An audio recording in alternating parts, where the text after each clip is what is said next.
Hello, folks. How's it going? Well, hope you're doing well. So we're back at it again, finally, with One Piece Chapter 1001, History in the Making there. But just out, Chapter 1000 kicked off the Supernova versus the Yonko.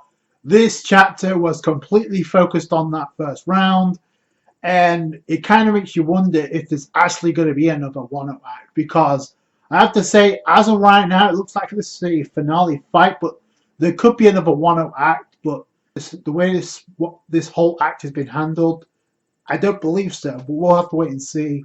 So get right into it. We start off with a cover page, and it's a fan request with Jinbei on the cover with a school of jellyfish, and it looks like they're in space given the background. So no hidden meaning there, just a fan request. But this chapter kicks off with what a lot of fans called one of the most hype moments in One Piece, with the Yonko staring down the supernova. Not all of them, just a few of them, which I think is given what we saw in this chapter. So it starts off with Kaido refuting what Luffy said to him in the previous one after he knocked his ass down. Said, after you got your ass beat the first time, you're still saying that you're becoming Pirate King. But I think it's interesting, while he's spewing this dialogue, Kaido's revealing that feed, the Red Rock, actually damaged Kaido, which I figured that was going to be the case anyway, just it wouldn't do that significant amount of damage. It's exactly what happened with the Scabbards. They used Rio. They actually found a way to get through Kaido's iron skin body to do some damage, but it wasn't enough. So Luffy's going to have to dig down deep even more to use Rio. I think that was kind of obvious. Cuts over to where the rest of the worst generation are just like reacting to Luffy's punch, the fact that he can use Rio. Interestingly enough, though, Kid doesn't know what Rio is, and then we get a parallel shot because Kaido's like, oh, there are a handful of people that can fight me, which is interesting because very few can fight Kaido. We're referring to other Yonko, and interestingly enough, we see him in the background while Luffy's staring at Kaido, which I thought was cool. And then we actually get a shot of Roger, Whitebeard, and Odin, and Rox Dieselbeck. Just Kaido saying to Luffy, "Oh, you think you're as great as they are?"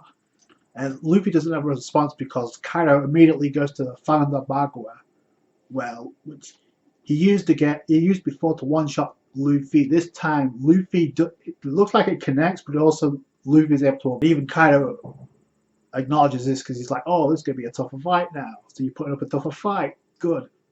Again, speaks to Kaido's personality. Like he doesn't want this to be a boring fight. But then just as Luffy dodges that attack, he has to dodge another one from Big Mom. He's like, Big Mom's about to use Prometheus. Before he does that, in comes Zoro, revealing he has Foxfire style, and cuts right through Prometheus. Fire flame slides. That was epic as hell. Probably the best panel of the entire chapter, honestly. Just because it reveals that Zoro can now cut through fire, so he must have learned that from Kinemon. And I'm guessing it was during the time skips that we got as it was building up to the raiding on Higashima, because we had a lot of jump cuts. There's a lot of time for Zoro after he got M there to learn this from Kinemon, so it would make the most sense. I do find it interesting that Luffy calls this out and Big Mom's shot by Prometheus. But again, if Brook was able to injure Prometheus, it should become a shot that Zoro could cut through fire. We knew he was going to be able to at some point. I just didn't expect it to be this soon. Just like I didn't expect Zoro to be in the front of Kaido this soon. Zoro being able to cut through fire using Firefox style, cut through Big Mom's Prometheus. I don't think it was done just for aesthetic reasons. I think this is done for two reasons. Number one, since Kinemon's out of the picture, if Kaido decides to use Dragon Breath again, Zoro could be the one to cut through it, much like Kinemon was. But since he's out of commission, Zoro's there instead, which could be hype. Another reason is because this is another example why I think King's going to show up pretty soon, because if King can use fire, what better way for Zoro to fight King than revealing that he can cut through fire now? So I think that was done intentionally. We knew it was going to happen, but I think now, yeah, okay, if Zoro reveals this now, it's believable and it's not out of nowhere. Like, oh, Zoro's He's been training, so yeah, this makes the most sense. It kind of takes another swing at Luffy, but I'm kind of curious had not Law intervened, what would Luffy be able to dodge that with his future sight? So again, Law uses his shambles to get Luffy out of the way, and then this is where we get the back and forth bickering between Law and Luffy. So according to Luffy, Law, he was already gonna use shambles to get the scabbards out of the way in the previous chapter, but because he had to listen to Luffy, it made it seem like he was taking orders, and now Law gets triggered by that. And I love how Kid is like stirring the pots. Oh, I thought you'd become Straw Hat's lackey. So just throwing shade at Law, as you'd expect from the 3 Supernova.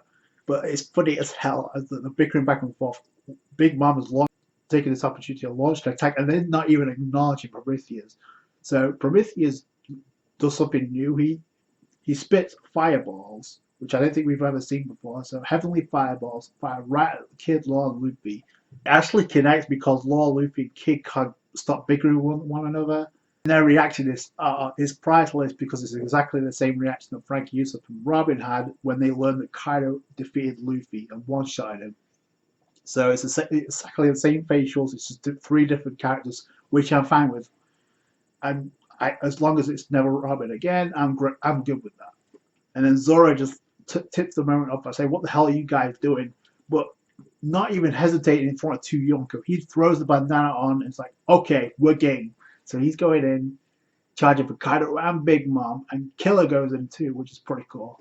I like how Killer and Zoro also going back and forth with one another, because obviously their fight with Kamazuda killing Zoro, and I like how Killer's like, if I used my punishes back then, you'd have been dead meat, Zoro, and Zoro just saying, "Oh, that would have ended the same anyway." So Zoro uses 3 sword style Goku, Killer uses decapitation claw, and Zoro uses Onigiri on Kaido. It looks like it actually hits Kaido but doesn't do any damage. Kaido's laughing it off, but at the same time, Zoro's saying, "I need more endless power." Not he can't control it. He said, "I need more of endless power, more of hockey." So that to me, I think it's great because I don't think it's the time for Zoro to actually use an attack on Kaido just yet, because now that he's thrown the bandana, this kind of sets the stage. Zoro needs to drop more of that power, so he's going to get that fight with King pretty soon, I think, because like I said, I think it was surprising Zoro's in front of Kaido this season out for Oda. Like, Zoro's going to get another fight. We know he's going to fight King at some point, so this will be a perfect opportunity for King to like step in, or someone to step in, but outside of Yonko Commander, who's going to go up against Zoro, outside of Kaido. So that would make the most sense.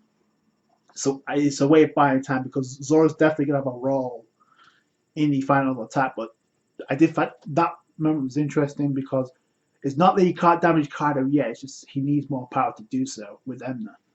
This backs up this statement even further because Law, Luffy, and Kid get back up and they go right for Kaido. They do the same thing they did when they first arrived in Onigashima. So Kid uses Punk Run, Law uses Room, and Luffy goes Gear 4. And they all proceed to attack Kaido, and Kaido actually compliments them by saying, "Oh, these brats are like little monsters." Kind of thrown shade by little, but they're monsters. And Kaido's like, "Yeah, bring it on." So out the 3, Law brings up the most interesting point. It's like, "I'll destroy you from within. My surgery will grant you a swift death," which I think might be foreshadowing something here.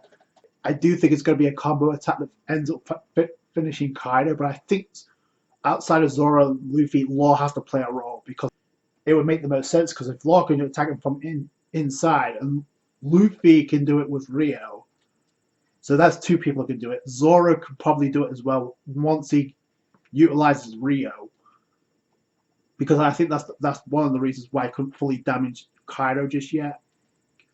He definitely pierced Kaido's body if you look at his reaction. But the next panel was literally Kaido recovering, so I think that's going to be a team up. Definitely, they can do some damage to Kaido, but like, Zoro needs to be put through his paces first before that happens. Otherwise, just people are just going to like, "Oh, wait, what?" Zoro's first major fight is with the Yonko, so I don't think that's going to happen, because ultimately the Supernova are going to, Kid, Luffy, and Law are going to be the ones to fight first. Luffy uses King Kong on Kaido, and again, it does nail Kaido.